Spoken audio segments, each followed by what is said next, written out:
अस्सलाम and welcome dear students. आज हम जो डिस्कस करेंगे असाइनमेंट वो है 5002 असाइनमेंट 2। ये रिसर्च ओरिएंटेड एक्टिविटी है। किस तरह से आपने अपनी रिपोर्ट लिखनी है उसके बारे में डिस्कशन करेंगे। साथ ही साथ आपने अपनी प्रेजेंटेशन किस तरह देनी है वो भी मैं आपको बताऊंगी।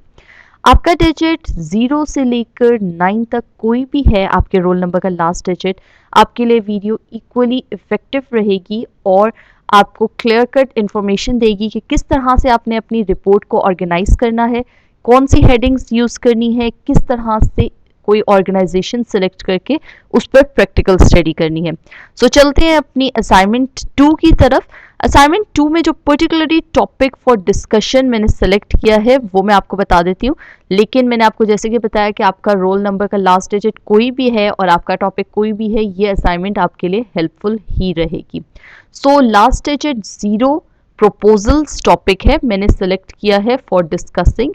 सबसे पहले आपने देनी है एक्नॉलेजमेंट। ठीक है, एक्नॉलेजमेंट के बाद, एक्नॉलेजमेंट होता क्या है कि आप ये किसको डेडिकेट कर रहे हैं या किसको रेफर कर रहे हैं। ठीक है, उसके बाद आपने एब्स्ट्रैक्ट देना है। एब्स्ट्रैक्ट मिस नहीं करना अपनी असाइनमेंट 2 में, रिपोर्ट राइटिंग में एब्स्ट्रैक्ट मिस नहीं करना।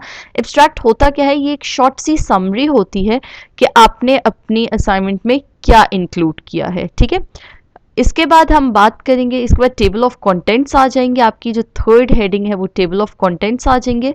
उसमें आपने कौन कौन सी, of course table of contents में आपकी तमाम हेडिंग्स आ जाएंगी जो आपकी इस असाइनमेंट की रिक्वायरमेंट है। यहां से आप देख सकते हैं कि इस रिपोर्ट राइटिंग, इस रिसर्च ओरिएंटेड एक्टिविटी की रिक्वायरमेंट है टाइटल पेज, फिर acknowledgement, abstract, table of contents, introduction, practical study, review of theoretical and practical situations, SWOT analysis, conclusion and references। ठीक है, अब हम सबसे पहले स्टार्ट लेंगे इंट्रोडक्शन से। इंट्रोडक्शन में हमने लिखना क्या है कि आपका जो ये प्रपोजल्स टॉपिक है, ठीक है, प्रपोजल्स टॉपिक के हवाले से आपने लिखना है कि प्रपोजल होता क्या है, इसकी क्या कैटेगरीज हैं। By hair proposal means of course business proposal. ठीक है, उसके बाद इसकी कुछ टाइप्स आप बता सकते हैं, इसके बारे में आप इसके कोई फीचर्स बता सकते हैं, इसके मेन पॉइंट्स बता सकते हैं। ठीक है, यानी कि आपने एक स्पेसिफिक इंट्रोडक्शन देनी है प्रपोजल्स की कि प्रपोजल्स एक्चुअली क्या होते हैं। ठीक है, उसके बाद आप नेक्स्ट मूव करेंगे practical study of organization. Practical study of organization में आपने क्या करना है कि आपने कोई भी पर्टिकुलर एक ऑर्गेनाइजेशन सेलेक्ट कर लेनी है। ठीक है, आपका टॉपिक कोई भी है, आपने यही काम करना है। पहले आपने इंट्रोडक्शन देनी है, उसके बाद आपने इसका प्रैक्टिकल स्टडी देनी है, उसके लिए आपने कोई ऑर्गेनाइजेशन सेलेक्ट करनी है। ठीक है, अब यहाँ पर प्रैक्टिकल स्टडी के लिए मैंने ऑर्गेनाइजेशन सेलेक्ट की है बर्गर किंग। आप कोई भी सेलेक्ट कर सकते हैं, मैकडॉनल्ड्स, नेस्ले, नाइक, एडिसन, कोई भी। इसके अलावा आप कोई भी ऑर्गेनाइजेशन सेलेक्ट कर सकते हैं। ठीक है, पाकिस्तानी हो तो ज़्यादा बेहतर है, अदरवाइज आप को यहाँ पर रिस्ट्रिक्ट नहीं किया जाता।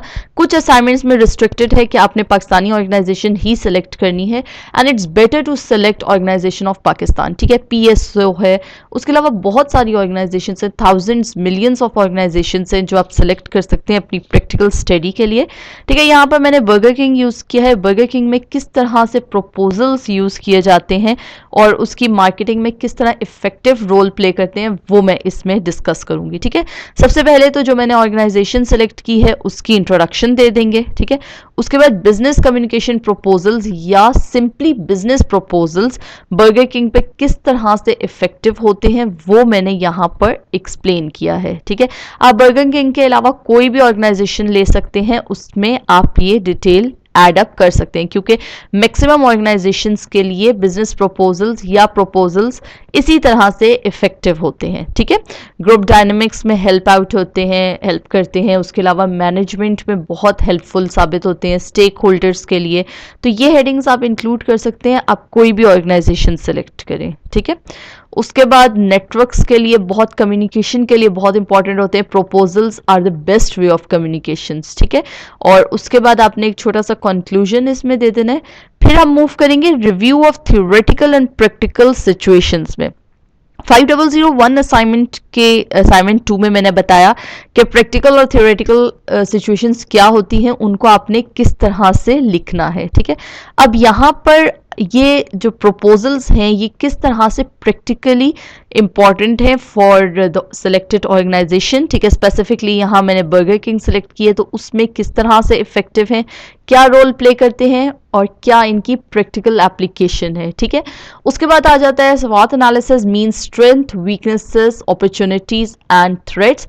आप कोई भी ऑर्गेनाइजेशन सेलेक्ट करते हैं, इजीली आपको गूगल से मिल जाएंगी उसकी स्ट्रेंथ्स, वीकनेस, थ्रेट्स और अपॉर्चुनिटीज। ठीक है, आप कोई भी ऑर्गेनाइजेशन सेलेक्ट कर सकते हैं। मैं बार बार बता रही हूँ क्योंकि ये आपकी अपनी चॉइस है कि आपको किस साइट पे इंटरेस्ट है, किस ऑर्गेनाइजेशन में इंटरेस्ट है। ठीक है, उसके बाद आपने कंक्लूजन दे देना है कि ये जो बिजनेस प्रपोजल्स हैं ये बर्गर किंग के लिए किस तरह से हेल्पफुल हैं, इसके किस तरह एम्स और ऑब्जेक्टिव्स अचीव करने में हेल्पफुल रहते हैं।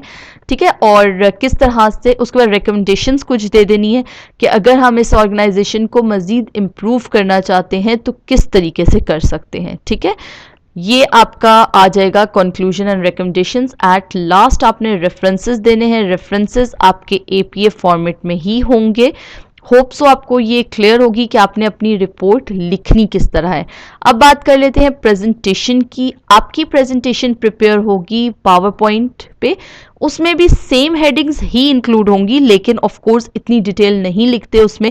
लाइक सबसे पहले आपने उसमें भी एक स्लाइड अपनी टाइटल स्लाइड बनानी है, उसके बाद अपना आपने इंट्रोडक्शन देना है टॉपिक का, फिर आपने एक प्रैक्टिकल स्टडी, जो प्रैक्टिकल स्टडी आपने सेलेक्ट की है, जो ऑर्गेनाइजेशन आपने सेलेक्ट की है उसके बारे में इंफॉर्मेशन आएगी, कुछ पिक्चर्स ऐड कर दें, आपकी प्रेजेंटेशन बहुत ज़्यादा इफेक्टिव हो जाती है। ठीक है, मैं I will try my best कि मैं कोई सैम्पल प्रेजेंटेशंस भी अपलोड कर दूं ताकि आप लोग उसको देखकर आपके लिए हेल्पफुल साबित हो सकें। ठीक है, उसके बाद उसमें इसी हेडिंग्स सेम आएंगी, जो आपकी रिपोर्ट में हेडिंग्स जा रही है ना, आपकी प्रेजेंटेशन में भी वही हेडिंग्स आएंगी। बस सिर्फ डिफरेंस क्या है कि वो जाहिर है आपने बहुत ही ब्रीफ और इन पॉइंट्स आपने उसको मेंशन करना है। ठीक है, होप सो आपको क्लियर होगा। Thank you for watching my video, stay tuned and don't forget to subscribe.